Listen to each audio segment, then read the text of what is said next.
Hello and welcome to another CX Moment. We took a couple of weeks off and we're excited to be back.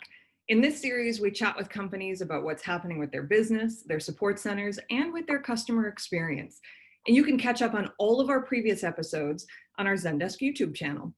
This 30 minutes goes by very fast, so ask your questions in the Q&A and we'll do our best to answer them all. You'll also see a short poll about 5 minutes before the program ends. Please take a moment to share your feedback. We do read everything that you say, and we certainly appreciate you. Now that the logistics are out of the way, let's go ahead and get started. I'm Sarah Reed from Zendesk, and today we're joined by Elisa Reggiardo, the Chief Troublemaker and Brand Officer at Tymeshift. Wave, hi. And hello, friend, how are you today? I was muted, I'm not anymore. How are you, Sarah? I'm doing very well. And for everyone who's listening, I want to quickly introduce you to Elisa, who is someone pretty special. She has lived all over the world. She speaks multiple languages. Hopefully she'll keep this one in English for us. She is a classically trained ballerina, recently wrote an amazing book about strange career paths in customer support, and has created an incredible career in customer experience. So what did I miss with all that? You covered so much, Sarah. Thank you for the introduction. And I guess that summarizes a lot of what I've done in the past 30-something years. But thank you for having me. And I can't wait to keep talking about all these adventures. Me too. And for those of you who may not know this about me, I ran contact centers for almost 20 years. I spent most of my career in the Philippines and in Central America with a really big BPO, and then also led some smaller support organizations here in the US. And while I'm no longer a support leader, I am on a bit of a hiatus, going on 5 years now. Everything I currently do is directly impacted by what I learned in contact centers. And I say all that because we actually have something to share about how amazing a career in customer support can be.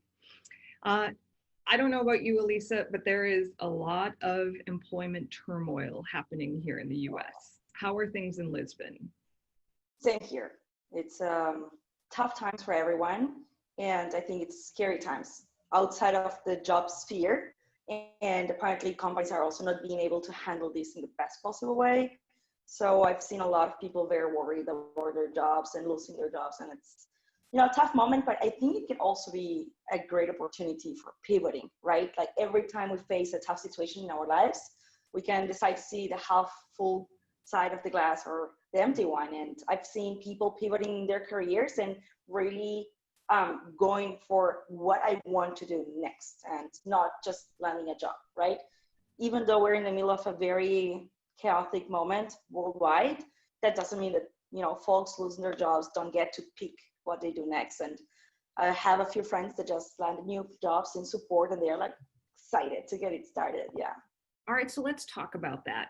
Would you recommend that someone who's recently lost their job or they're concerned about their position, regardless of what field or industry they're in, would you recommend a career in support? I would always recommend a career in support to everyone, with or without a job. It's just, I guess it's because it's about caring, and we humans need that side of things. And I just love support. So I would recommend it to my mom, to my grandma, to everyone, with or without a job. All right, so you'll recommend a career in support, but I know for certain that you didn't set out to have this career. And I mean, I didn't either. I wanted to be a news anchor and you wanted to be a writer as well. And I wanted to be a writer. And neither, those things kind of came true if you consider what we're doing here.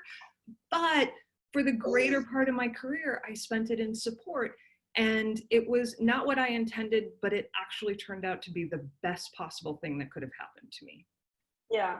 I mean, it's the unexpected things in life, the ones that, really make an impression, right? And yeah, I actually really wanted, as you mentioned, to be a ballerina. I started when I was 3 and I had an injury when I was almost there about finishing my learning years, which was, very, very hard for me. I have never thought of anything else than not tutus and point shoes. But, I've learned some skills by traveling, like I got a scholarship and so I learned German. Please do not make me speak in German. Um, and that's what kind of landed my first job, because I wasn't able to pick a career forever. Like I had one and it was gone. And mom said, either you study or you work. And I was like, what can I do? That's how support knocked my door. Like, oh, I can talk to people and I speak German. So that's what you need. I'll do it. So for everyone who's listening, I know we can't see you, but raise your hand if support was that career goal when you were in high school or college. I would expect not a lot of people are going to raise their hand, but let us know in the Q&A how you joined this field. Like, where was your pivot? Was your pivot, out of necessity? Was it a job loss? Like, what made you decide to go into a career in customer support? All right, so back to you, Elisa. So you realized you weren't going to be a ballerina, not your choice, but what happened next? Well, I went through some very dark times, right? Because when you don't know what are you going to be doing, and that's something we as humans always ask ourselves: what am I supposed to do with my life? Who am I in the middle of all of this? So it was very hard, but I landed this position as a customer support agent. And I just took it from there on. It was very different from what I expected support to be very honest. And what do you mean it was very different? Like what, all right, so let's actually back up, because I do think people have a misconception in a lot of cases about what customer support can entail. And I also will say there are a lot of bad support organizations out there. There are a lot of contact centers who don't necessarily treat their people very well. They work them very hard. They have them in, they don't give them the training and the tools that they need. When you find yourself in one of those, I would highly recommend looking for something else, because there are great companies and brands and support centers out there. Does that, do you agree? It makes sense.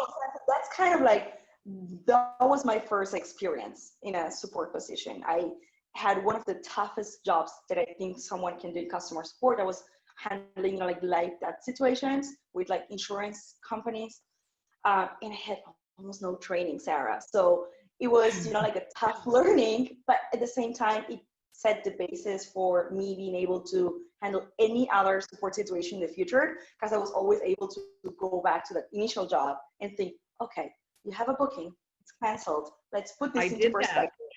Exactly. So I think that's kind of like, it was a great school for me. All right. So with the schooling part of it, what about that first role? What wasn't so good that also taught you some lessons? But what about that in that first support role did you think, ooh, if I can persevere this, I can persevere anything? It's now taught me what good support is. I think it was, like the stress of you being behind a phone and not always being able to solve all the situations, which made me learn, okay, what do I do as a support agent when I can't solve the situation? What do friends do? They're there for you, right? Mm-hmm. And that's kind of what I learned. It was the hardest part of the job. It was very frustrating, not being able to, like do everything I wanted to do for our customers, but it learned me, it taught me, okay, I can just be there and emotionally support them if I can't do anything else. So that was good. Well, I also remember reading in your book, another shameless plug for Undefined World, but I remember reading, and I highly recommend anyone who's considering a pivot into support, or if this is a job that you're already in, I really encourage you to pick up this book, because there are some great lessons that many of us have had to go through, and I think you've covered them so eloquently and really provided some inspiration around what this career can do. But I remember reading in here that you were not necessarily the nicest person to your colleagues. You were really great to your customers, but not necessarily to your colleagues. What did you mean by that? So if you go back a few years, I was a ballerina, and ballerinas are like extremely competitive, right? I was training to be a prima ballerina, and that meant I just had to go for myself. So I didn't know a lot about collaboration within teams, and I actually transported that competition out of ballet into support. And so instead of collaborating, which ultimately would have created an even better experience for our customers, I was just working by myself and trying to solve everything by myself. And, at the end of the day, it didn't help me be happy in my workplace. And, that actually, there's a question that came in from Brandon, who's asking, did you bring anything forward with you from your training as a ballerina into the world of support? So you certainly brought your competitiveness, and you brought possibly a lack of collaboration, a lot of individualism, but what from the positive side did you bring into support that really helped you become fabulous at it? I think it was the discipline, resilience, persistence, and trying to shine in a way, because there are two ways for you to do support. I'm going to solve this and get going, and that will cause an impact on their customer's life. And as an artist, as a ballerina, you want to shine. You want to, let people see you. And that's what I did in support. That's what I tried to do with every ticket, every call, every interaction that I had with customers. I wanted to make them smile, or I wanted to make them remember that there was someone there for them. And that's, I guess, a piece that I brought from ballet. And that's a really good point to make, because regardless if you're an introvert or you're an extrovert, or if you're someone who wants to be super competitive and wants to be at the top of every CSAT list, or if you're someone who just does it for your own internal satisfaction, a role as a frontline agent can actually be incredibly fulfilling for you. And, one of the things that I always appreciated about the world of support is the constant feedback. And, if you're in a good organization, you're going to get feedback from everywhere and everyone. And so you develop a little bit of a thick skin around it, but you also recognize then how much of an impact every single thing you say, you write, you do has on someone else. And so you'll get that from customer satisfaction surveys. You're going to get it from anecdotal customer feedback that comes in. You're going to get it from quality assurance. You'll get it from your support leaders. And you'll get it from your peers, because back to your point, collaboration is a key factor in our roles. So we have a question from one of the listeners, and they're interested in what kind of schooling is required. They're not in support right now. They're considering a pivot into this fabulous field. What experience is required, what schooling, and I know you have a really, you have a lot of opinions around this. I do. I mean, I have a lot of contradictory opinions as well, because on one end, I think you learn by doing, right, in support. And so I hire people without experience in the past for support, because I don't necessarily think that you need to have a lot of experience in support to be an amazing support agent, because in the end, it's about empathy. And we kind of have that by default as human beings, right? And if you have certain soft skills, that's what can take you and can land you a support job that makes you happy. And from there on, if you're in the right place, you'll get plenty of opportunities to develop the other skills, right? Time management, how do I answer this type of everything? But the empathy, if the communication, if the listening is there, I think that's all you need, in my opinion. And almost every organization, whether you're coming into a BPO or you're coming into a private company, they are going to provide training, and they are going to give you all the skills that you're going to need to do that specific role.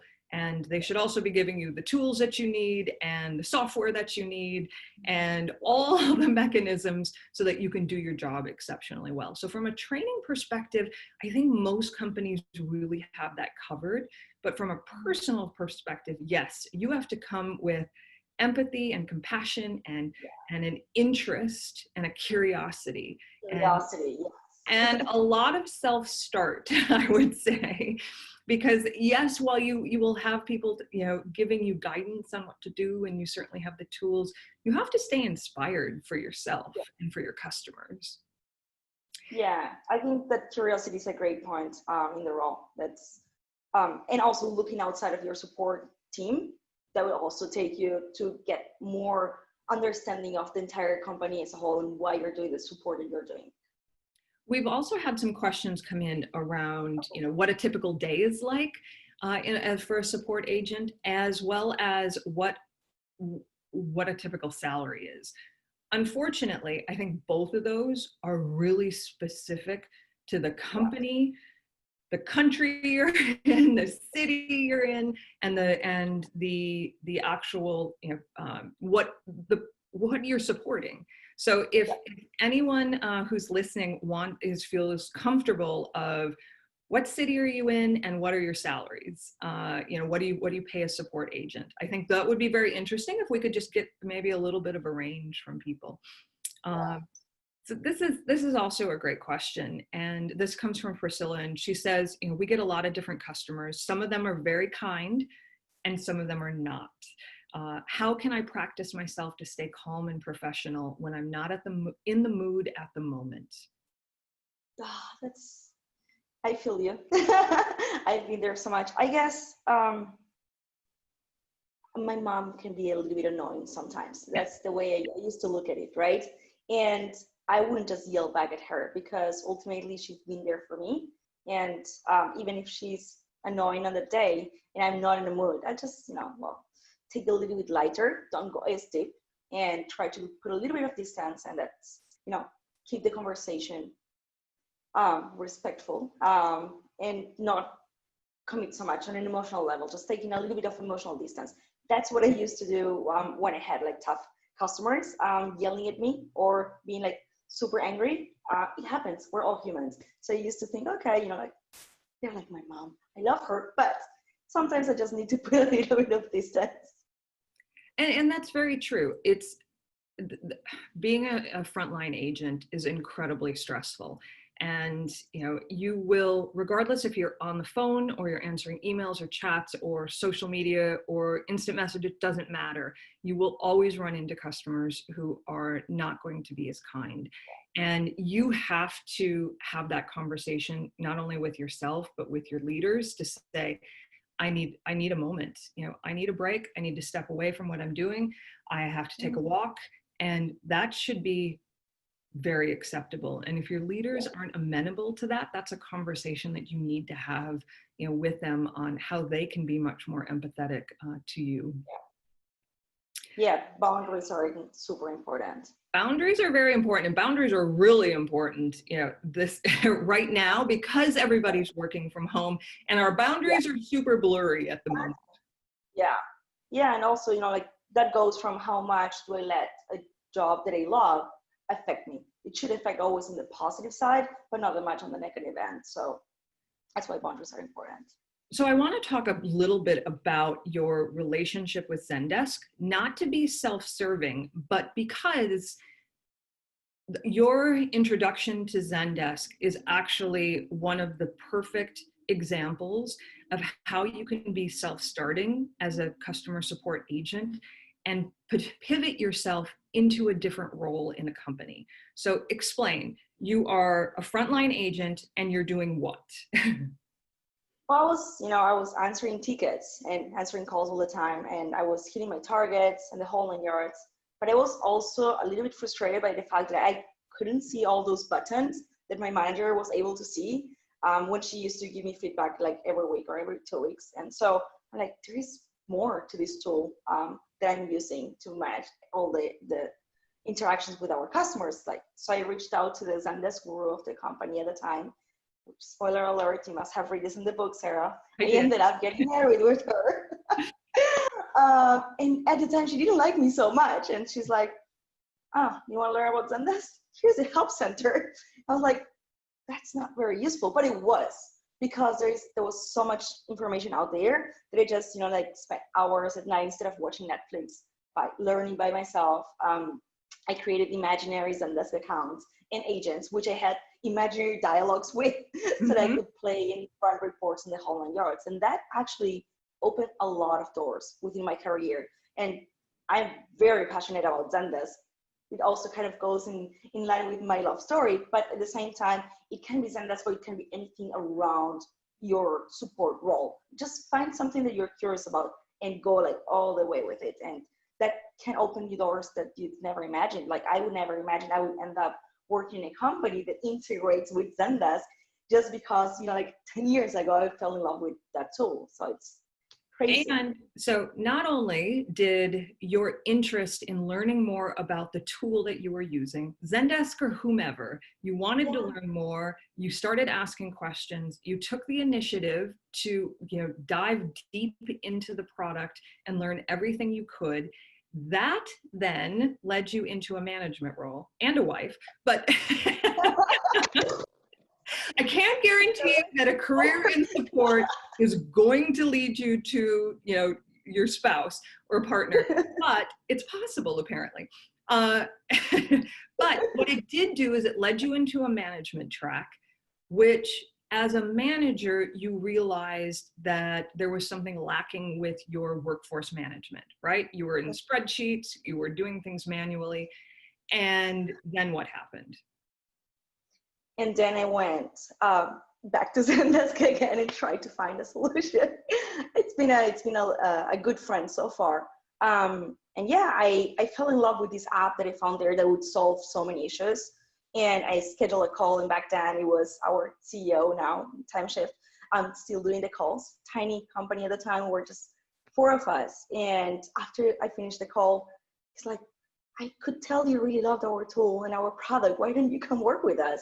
And I was, like working in an office in Lisbon. I didn't know this person from the other side of the planet. It was in Iowa. And I was like, I don't know you, but this sounds amazing and exciting. And like, if I get to work with a tool I love and in an environment that I can talk to support managers all day long, I'm in. And yeah, best decision ever, right after getting married, but best decision ever. And now you're their chief brand officer. You are also known as the chief troublemaker, which makes complete sense when for those of us who know you.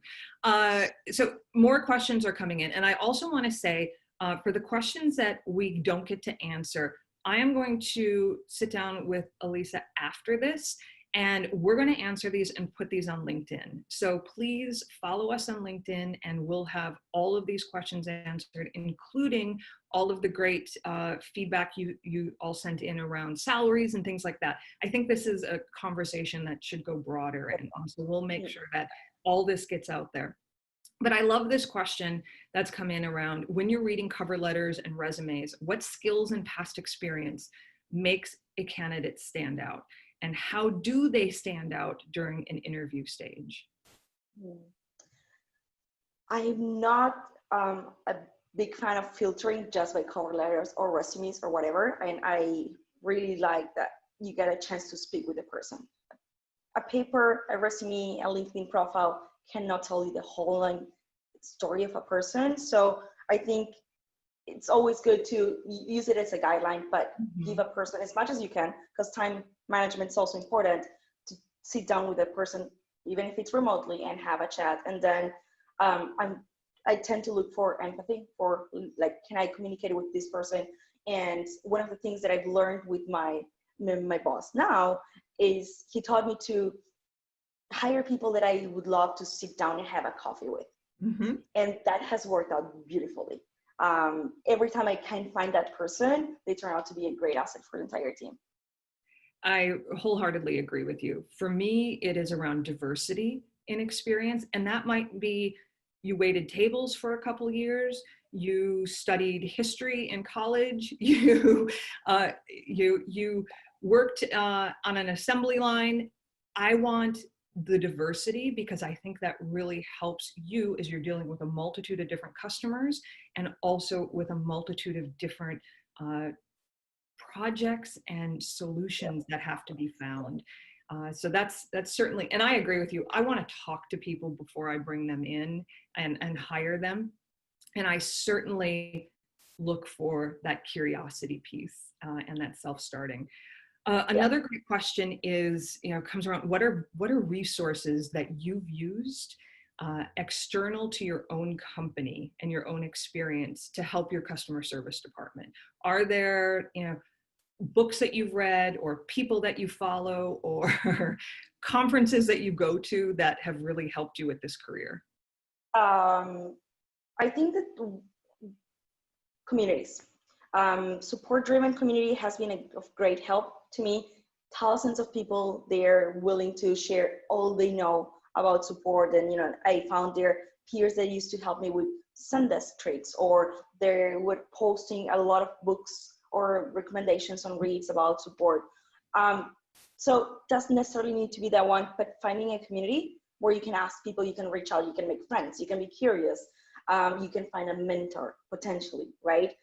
In a community is where you'll find, like your tribe and be able to get all the knowledge of the entire community. 100% agree with support driven in any community like that. I also encourage people to follow people on LinkedIn that are really big in customer experience. Follow them on Twitter. Just establish your network that way. And if you're already in a support organization and you're a support leader, there are places like, I'm going to put a plug out for ICMI. I think ICMI does an extraordinary job with training, with online webinars, and they will teach you everything you need to know, about support, about culture, about operations. And so I highly recommend them as well. So we just have a few minutes left. Can you believe it? We only have like 4 minutes. I knew this was going to go super fast. But I would like to know, support people who are already in front lines, or perhaps they're working somewhere else within the support organization. There are a lot of other roles in a contact center that they should and could be looking at. Quality assurance, workforce management, team leads, training. How can they take the initiative themselves and find out more about those roles in an organization? It's it's an easy question for me to answer as an extrovert, right? You don't know who I am, and that I can go and set up a coffee or a wine glass with anyone, and that's kind of how I found out that there were roles outside of management. But I also get that not everyone is that comfortable reaching out to whoever in your company. So I would say that if there's at least someone within your organization that's willing to be that introduction, just ask to shadow different teams, because one, it can take you to a place where you'll figure out the only way to grow in support is not just management, but also as an agent, understanding what these people are doing around you will give you so much context. Like, okay, now I understand why I'm getting like the grading that I'm getting from QA, or why my schedule looks like it does. After talking with our workforce managers, it will give you context, and it will ultimately allow you to do your job better. And eventually, it will inspire you to pursue something that you never imagined you would like to pursue. So, great advice. And I also would encourage anyone who's in a support leadership position to make those roles more apparent to your entire team. Hold job fairs. You can hold online job fairs right now where people from training can explain what they do. People from QA can explain what their role is and what their day-to-day is. And that can really help you truly understand all the functions that are happening in an organization. And then be willing and interested to pivot outside of support, right? There are so many roles in an organization where support people are incredibly valuable. You're living proof of that, right? Yeah, that's true. And also so many roles that didn't exist, right? A few years ago. And depending on the organization you're a part of, there might be even product specific roles based that only a support agent could really know all the ins and outs. If you're supporting a software, those are the best, solutions consultants one day, right? Or product managers. There's so many options outside of the pure CX sphere out there that we would never imagine are options. And yeah, troublemakers is one of those options, apparently. And, if you are interested in moving to somewhere else in your organization, find out if you can volunteer your time with product marketing or with, the product team themselves, or with engineering or coding. Find out if there's internship opportunities and talk to your leader about how can I devote, 10 hours of my week to something else in the organization where you're still really contributing and you're learning some new skills, because support individuals do certainly have a lot to offer. All right, in our last minute, and again, we're going to answer all these questions for you. There are so many. We'll put them out on LinkedIn, and I'll put a link on Twitter. I know Elisa will as well, so we'll make sure that everyone is able to see these. We'll push them out as much as possible. But you have your beautiful relationship with Zendesk. What is your favorite tip or trick about Zendesk that you want to share? Can you give me 1 minute, Sarah? I would need an entire new episode. Okay, short and sweet. Because I'm such a geek about Zendesk and I've learned to do all this like crazy workflows and automations and the whole 9 yards, is that I try to always think, okay, go back to roots and think about minimal and simple. And it's sometimes those little things that cause the greatest impact on the agent experience. Because at the end, the ones that are using most Zendesk are the agents. So something as small as the views can make an entire day for someone different, right? If you have messy views, you're not gonna find like, what am I supposed to handle next, right? And that can be very exhausting, like if you need to figure out what to do next. So go all Marie Kondo on your views, organize them, and make sure that they work and they serve your agents. And like that, there's so many small things that might seem not very exuberant or like fancy and not very complicated, but that actually cause great impact on an agent's life, who's at the end the gold piece of your company, right? Oh, thank you for ending it like that it really is all about the agents. It's about the front lines, and it's about giving them the tools that they need, the training that they need to do their jobs as well as they can, because they are the people who impact our customers the most. So that's it for today. Thank you to Elisa for sharing your expertise, and thank you to everyone for sharing a moment with us. I promise you we will get these questions answered. If you want to hear more about Elisa, Tymeshift, and workforce management, you can check out our conversation that we recently had on Zendesk's newest podcast, Sit Down Startup. And next time on a CX Moment, we're going to talk health and wellness for employees in the workplace and at home. We'll be joined by Go Health and Virgin Pulse. In the meantime, please stay connected with us and the rest of the Zendesk community, and please check out Tymeshift as well. So be safe, be helpful, and we'll all chat again soon. Thanks, everybody. Bye, Thank Elisa. you. Bye-bye.